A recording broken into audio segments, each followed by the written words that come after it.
All right, ladies and gentlemen, I want to welcome you to another episode of the Mountain Dew Review. Today, we have an awesome guest, which is going to tie in wonderfully with this month of September, Suicide Prevention and Awareness Month. We have Sep Tari. He just dropped an awesome new EP out, right there, printed up by our man who does all of our printing, merch by Marcus. Shout out Marcus Dupree. So, Sep, we're just going to jump right into some of our first questions. First thing we like to do is kind of figure out where you're from, where you grew up. Okay. My full name is Sep Tari, but I go by Sep Tari. Seperically? Seper. Sepir. Seper. Sepir. Seper. Like the fruit. Nice. Khalili Tari. Stage name Sep Tari. I was born in Tehran, Iran, and I moved here with my parents 94. So I was about 3 years old at that time, and pretty much been in Omaha my whole life. Nice. Yeah. So, that's interesting. You are my first guest that's born out of the States, second guest not born in Omaha, but still local, which is awesome. Yeah. See, you don't have to be from Omaha to be local. Remember that. So, that's super interesting that you're from Iran. Why did your parents immigrate to the United States? My dad initially came here during the Iran hostage crisis. All right. So it was definitely a rough time. He faced a lot of racism coming here, but he came here about 25 years old, I think. And so that was in 79. And he came here just to get a college education. And it was a big ballsy move for him to come, to the U.S. And be educated. During that time, he came from a huge family. Nobody else had done anything besides the family business. And so he came here, got an education, went back home, and wasn't planning on coming back to the U.S., but got married to my mom. I was born, and then when I was a toddler, we moved back here. Yeah. All right, cool. See, so we got somebody tied into a huge history lesson. If you guys do not know what the Iran hostage crisis is, please educate yourselves on that. It will help you kind of learn a little more about why we still have issues in the Middle East. It's good history lesson, and I'm glad we got somebody here we can tie into it, which that's awesome. So what school did you go to then? High school? Yeah. High school, I went to Millard North. Millard North. Yeah. Graduate? Yes, I did. All right. College? So education is always a big thing in Asian families, you know what I mean? So they really push you for education. I didn't know what I wanted to do. I was always an artist. I was always a writer and a storyteller. But I didn't know how I wanted to, bring that into existence and into fruition. So, I wrote stories at that time. Always wanted to be involved in films. I was a huge film nerd. Okay. And remind me, what was the original question? Just where did you went to school? And okay. If you went to college? Oh, yeah. So I was pushed there. There we go. Don't worry about rabbit holes. We go down and we'll go down. Yes, sir. It's all good. So they pushed me to go to college. I didn't know what I wanted to do. I wanted to do something creative, but at the beginning, I didn't know what the hell to do, so I went into business administration. And then I switched to English because I really loved language and words. And then I switched to creative writing. That's funny you say that. I started off in taking English to become an English teacher. I took a couple of years off from high school, went back, realized I hate high school kids. Decided I couldn't be a teacher, switched to creative writing, and then my wife got pregnant with our second child, and Oh, no shit, okay. had to pick up a second job, so I dropped out of school, and then eventually I became a painter. Okay, yeah. I mean, life takes you in a lot of zigzags. So I all tried over to the follow place. that same path. Yeah. So I did creative writing, and then I was like, okay, what kind of career could I get into where I can use my artistic ability? And I started, taking psychology classes and getting really, interested in behaviors in the mind and different types of philosophies.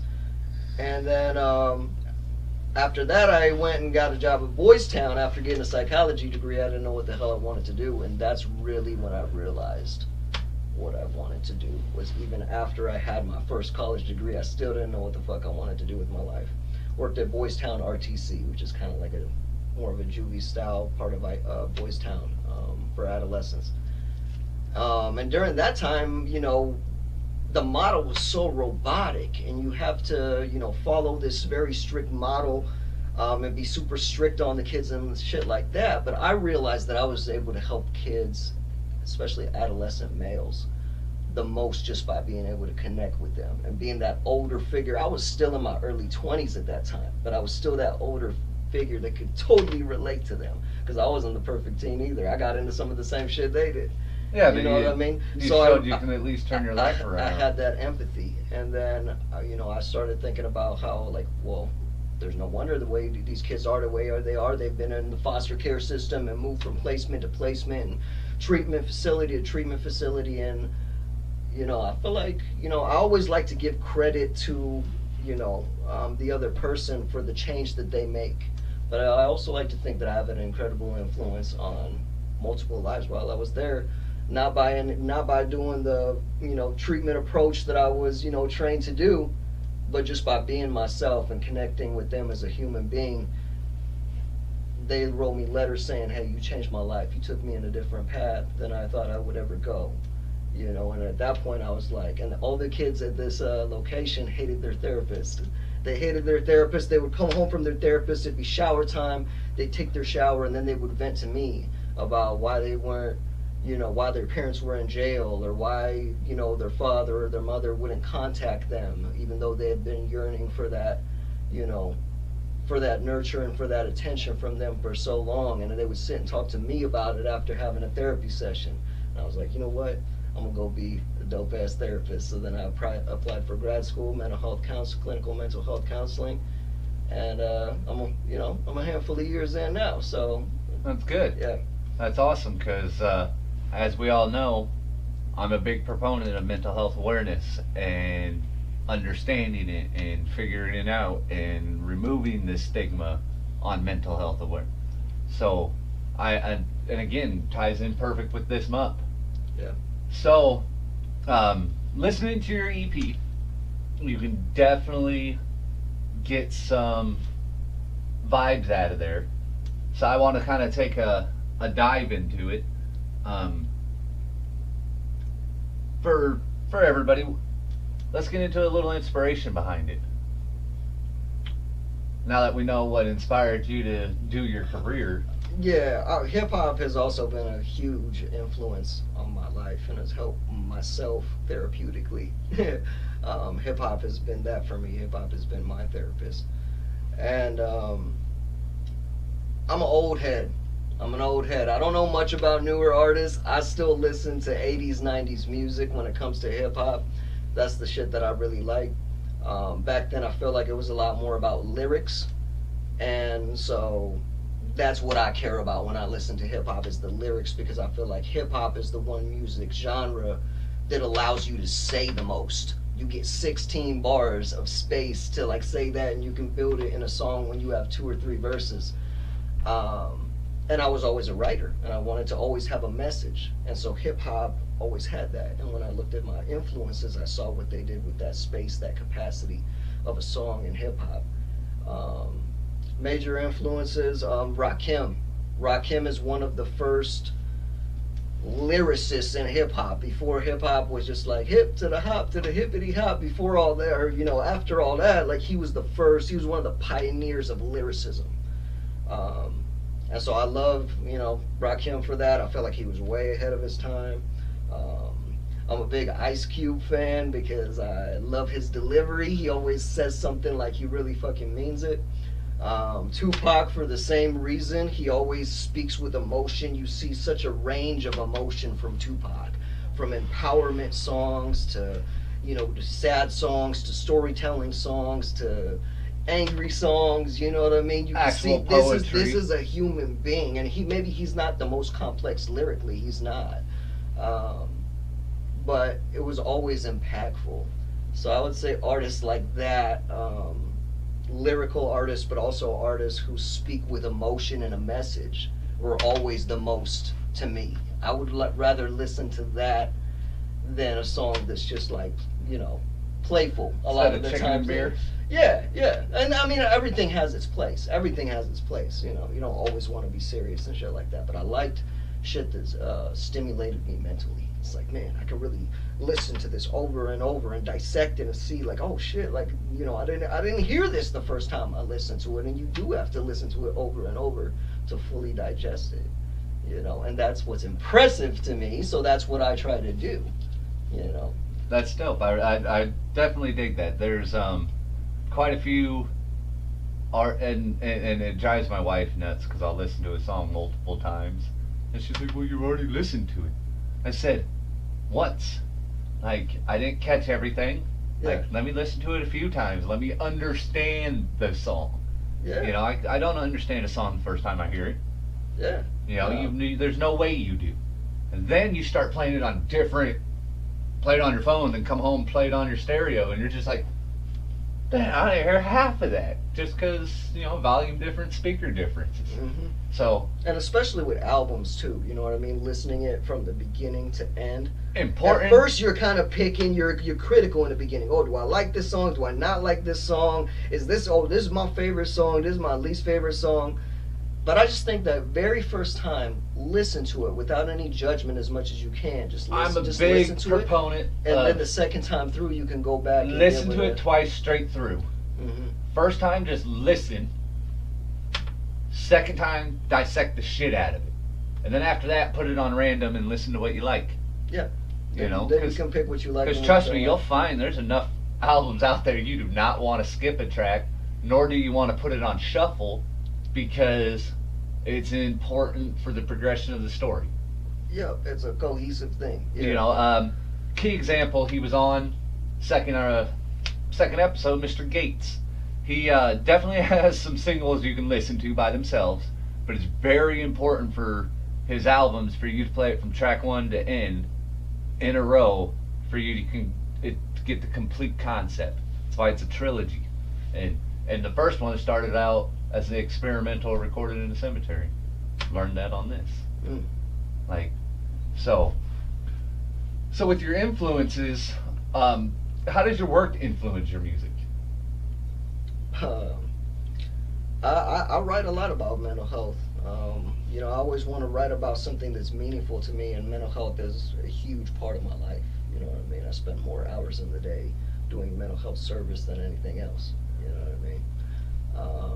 That's what my father-in-law did prior to him committing suicide about 7-8 years ago. He worked for Community Alliance and was a big proponent on mental health awareness. And when I first met my wife, I was aware of mental health, but not really how to deal with it, or just kind of, oh, that guy's crazy, But being with my wife for a little while, and then the few years I got to spend with my father-in-law, and him really teach me about mental health awareness, made me realize how much none is educated on it, And so, especially with his passing, me and my wife have made it our mission to try to bring about suicide prevention awareness, mental health awareness, and just proper training to us as citizens how to interact with that.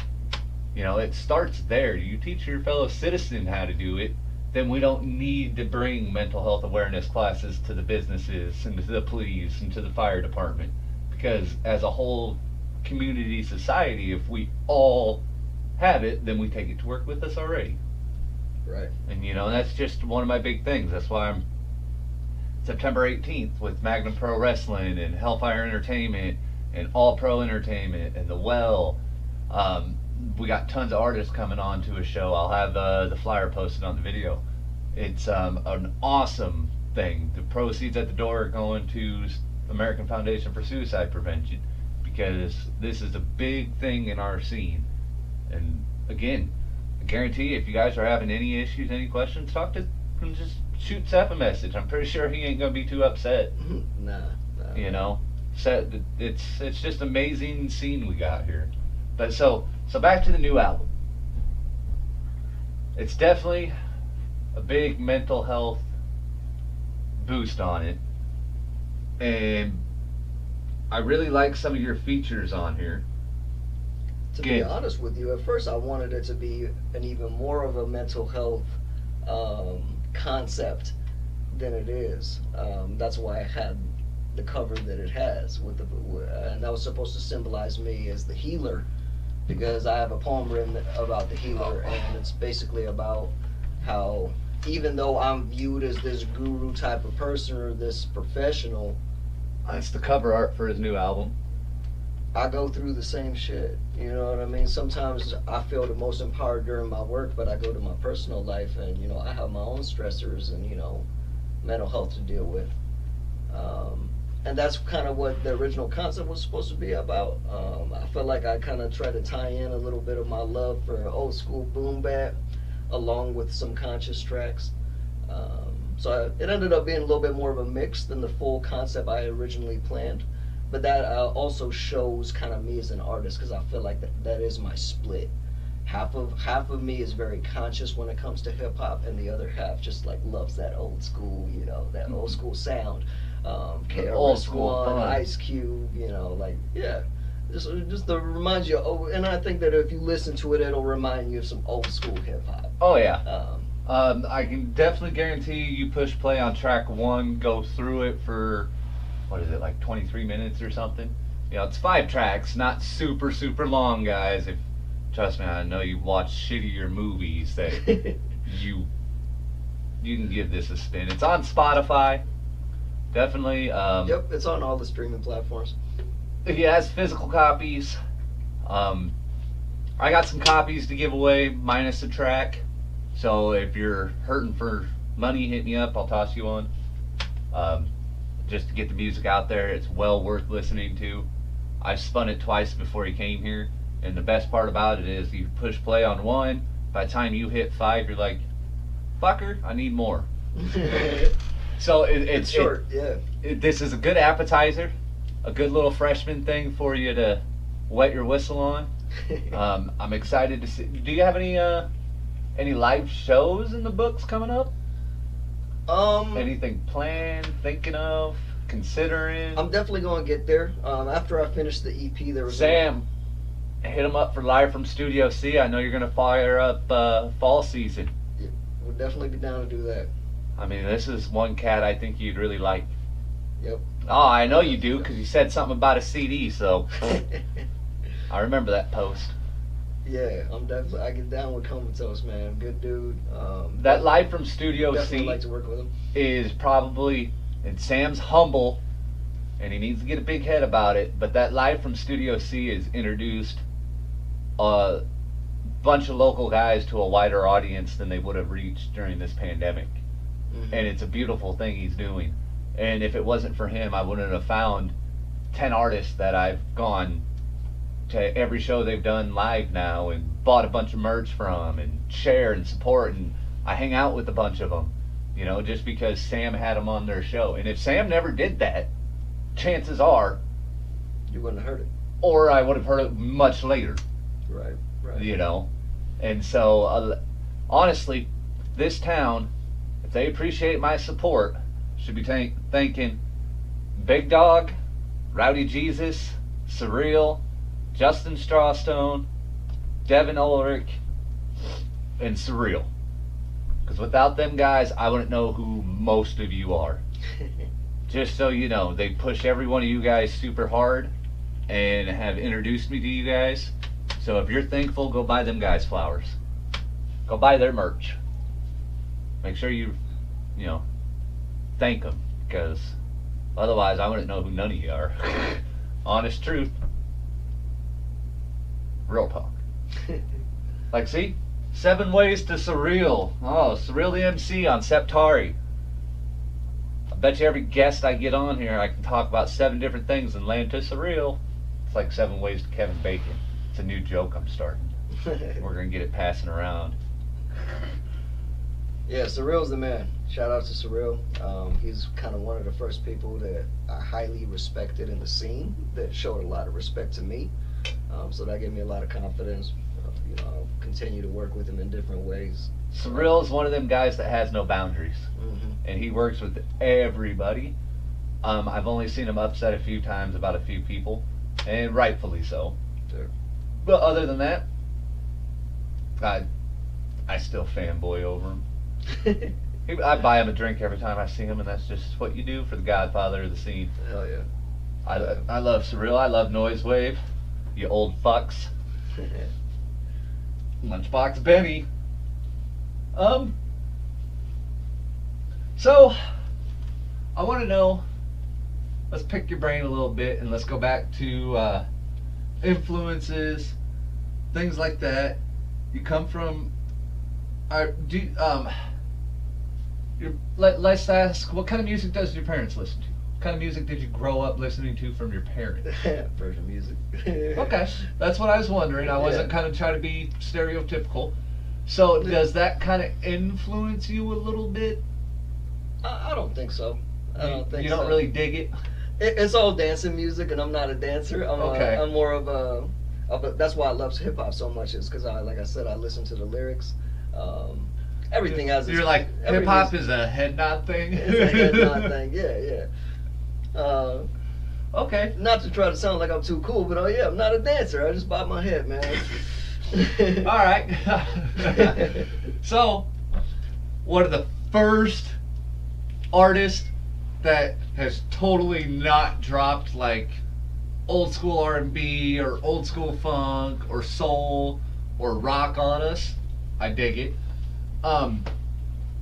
If you had like a top 3 for a dream collab. Ooh, a dream collab. And now it doesn't have to just be a lyricist or a singer. Uh-huh. You can do some guitarist, bass player, saxophonist. You can get Lindsey Sterling to play the electric violin, or Poindexter from Revenge of the Nerds on the violin, Man. What would you go for? Would you do all 3 together, separately? It would probably be separate. Cause the Prophet had an awesome one where it was, fuck. Now I feel bad. Keith Richards and I believe DMX together. I thought that was dope. Interesting. That's what I said. Interesting. I said that was real interesting. And it's because his mom's a big Rolling Stones fan. Okay. So I was like, that's dope. Yeah, definitely. No, mine would probably have to be separate. It's hard to think how everybody would mesh together, but that is interesting when you can kind of think of that. Rakim would have to be number 1. I knew that was going to come. Rakim is number 1. My favorite MC, singer. I'm a big Alicia Keys fan. I would love Alicia Keys. That made my wife's head pop up. Alicia Keys. This girl's on fire! My mom actually listened to a lot of Whitney Houston back in the day, so. Oh, okay. Whitney Houston's got a good voice. I would have to probably pick another MC. I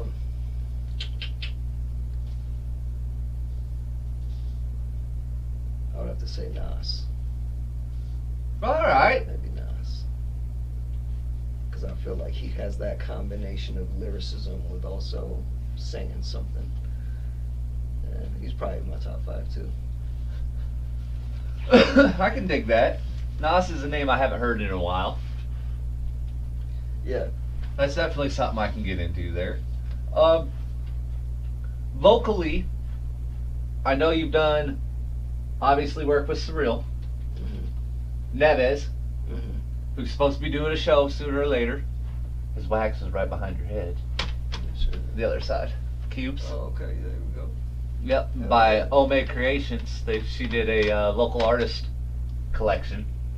And so I bought his wax. I got some The Teen candles, some Smoke Break. Anybody else got any of them own my creation waxes or candles left? Hit me up. I'll buy them off you. I'm other than the ones I mentioned, I did not collect enough. Yeah, those were two guys who I really wanted to work with, and I'm glad I did. The other person who I wanted to have on that first EP was Prophecy, another local artist who's a big influence of mine. And I seen on Spotify you're featured on one of his. two of his tracks Yep. from his last two albums. Yeah, I seen that. I thought that was dope. He's somebody who's so extremely talented that when he showed me respect and like, you know, him saying that he's inspired from me just kind of shook me a little bit. So Hopefully he'll come around on here. yep, we're supposed to have a music video. We can definitely get him on here. Put in a word for him. And then yeah, for sure. And probably get a song, you know, on the next EP or the next. Because I know project he I put out. hasn't signed the gold record. Yeah. So far, everybody that's come on signed it, so I haven't been able to film anybody signing it. 'Cause I've got 46 signatures on the back of that, Oh, okay. and so I'm up to 193 local or independent artists now, past 187. Told you that numbers go up. Always do.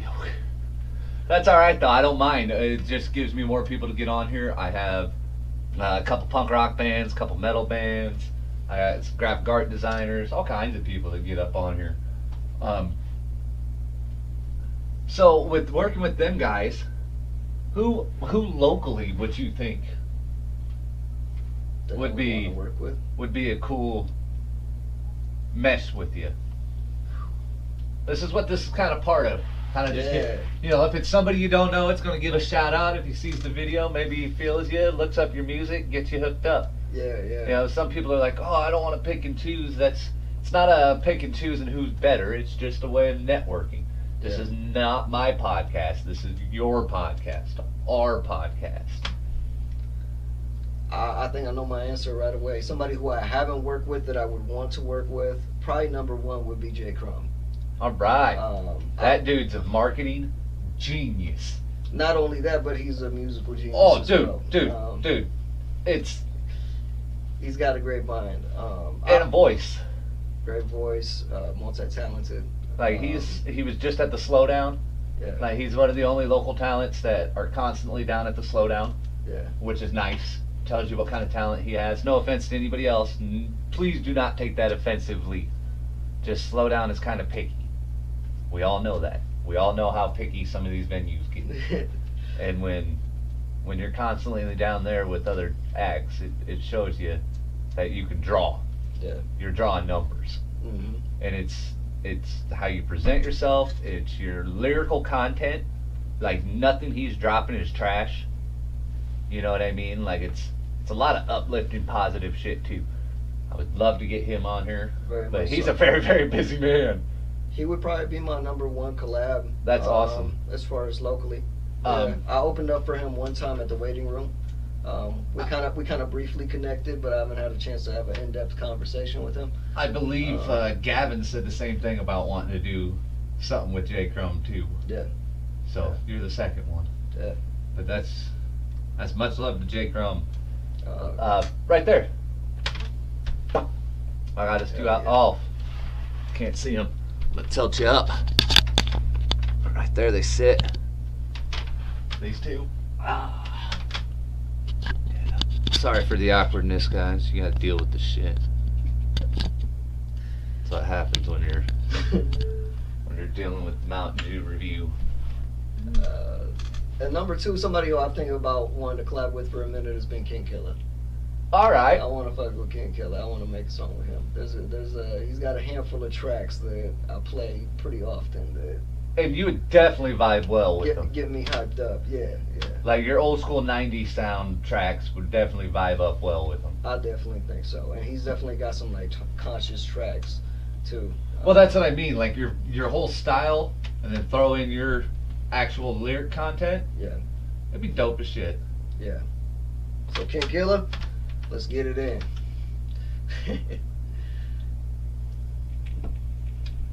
Any upcoming projects? I'm working on a screenplay. I don't think I would mention it if it. I'm a very low key dude. I don't mention my projects until they're usually done. But I'm working on a screenplay that is something that is a very personal story to me. And I feel like it gives me, with what I want to convey as the message, it gives me more capacity than any hip hop song could. You know what I mean? It's a story that needs to be told, and so I felt like that was the perfect form of, formatic capacity for me to be able to tell my whole story. I didn't feel like it was something that could be done through hip hop or music necessarily. You know the best part about you dropping that knowledge? Yeah. There's a few movie makers. Foul Uprising. Sammy. Kevin. Shoot you a few tips. Yeah. You know, it's all about networking, little advice. Definitely. You know, they silliest B movie you ever seen, but it's actually 100% entertaining and watchable. Like, they have tons of people in here. Lacey, Mike Fantastic, Eric Luna, Mo, Kevin Hicksetter. Sam voices a fucking Darth Vader looking General Bach. I gotta see that. Yeah, let me dig around, find my DVD. I'll send it home with you. That'd be dope. But they even got like a local screening here at the movie theater off of Center Street and stuff, and gave out movie posters, all kinds of stuff. Yeah. So, if you got dreams of making movies, bro, it happens here in town. Yeah. I mean, I've seen it done. So things happen when you put your mind to it. Absolutely. And I'm telling you, these guys basically did it on such a low budget and a couple handheld cameras. Looks super nice. Like, it's amazing quality. I expected it to look. It exceeded your expectations. Oh, by every aspect. And I'm not saying that as a fanboy. I'm saying that as generically. I was kind of hoping to point out how cheesy and janky it was, but it was still cheesy, but it wasn't janky. Yeah. Like, so it was cool. It worked out perfect. Like it was. They got talent. And so, I mean, That's if awesome. you got a movie you want to make, bro, I'm telling you, good networking in here, you can get it made. Yeah. If you want to put your time, effort, little money into it, everything costs money, guys. Nothing is free. This podcast setup costs me money. Not just did they give me programs and a couple cameras, but I did buy a bunch of other stuff. Poster boards and all kinds of things. I mean, put a little effort in. And I'm not making no fucking money. And I'm not trying to make money. But time, You gotta invest in effort, yourself. hard work goes a long way. You gotta invest in yourself. That's the most important part. Merch. Good way to invest in yourself. Probably the best way for you guys to make money. Hands down. Merch. Hook up with local guys. Trust me, the quality.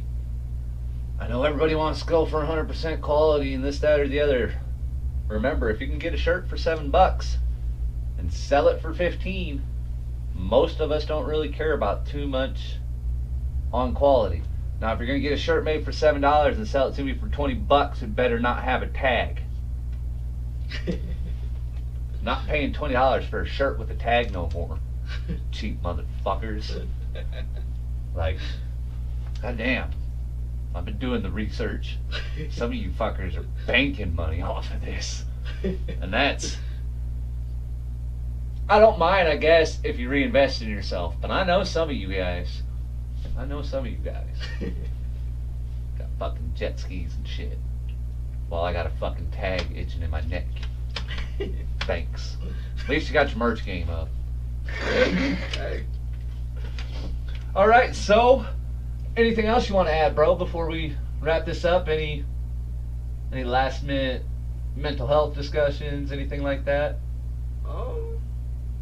No. I mean, I just think that, relationships, like I said, I'm always learning in my job. You were talking about how for people to have suicide awareness, mental health awareness, and I work with this shit every single day, and I'm constantly learning. You know what I mean? So just be open-minded, listen. I think that's mostly the problem is people are closed-minded to it. They haven't had exposure to it, and so they don't know. But, I just encourage everybody to continue to learn. Goes a long way. Everybody's story is different. You don't know what they're going. You know, the cliche. Wait till you walk a mile in their shoes. That's, you know, you never know what they're going through. Just remember, when it was like to not be liked, didn't feel good, did it? It's called empathy. Empathy. It goes a long way. And on that note, if you do feel depressed, feel any urge of self-harm, harming others, feel like going back into your old ways of addictions, my messenger is always open. You can always hit me up. I have no problem responding back and answering. If you don't even want me to respond back and just need somewhere to vent, you're more than welcome. I keep that shit to myself. I don't tell nobody. That's nobody else's business. I mean, not really mine either, but I'm definitely here if you need it. That, you know, there's suicide prevention numbers. I'll make sure they're posted at the beginning of the video and the end of the video. Just, if you have them feelings, urges, talk to somebody. And guys, if somebody's telling you they have those feelings and urges, please listen. Don't tell them they'll get over it.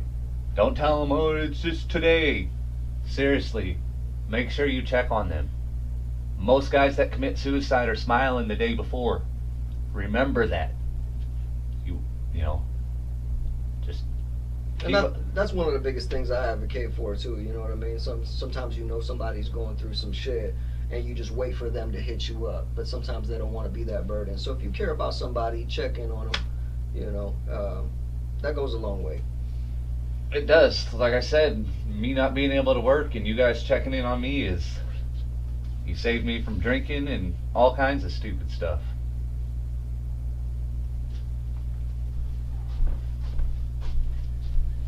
I go over here. Okay.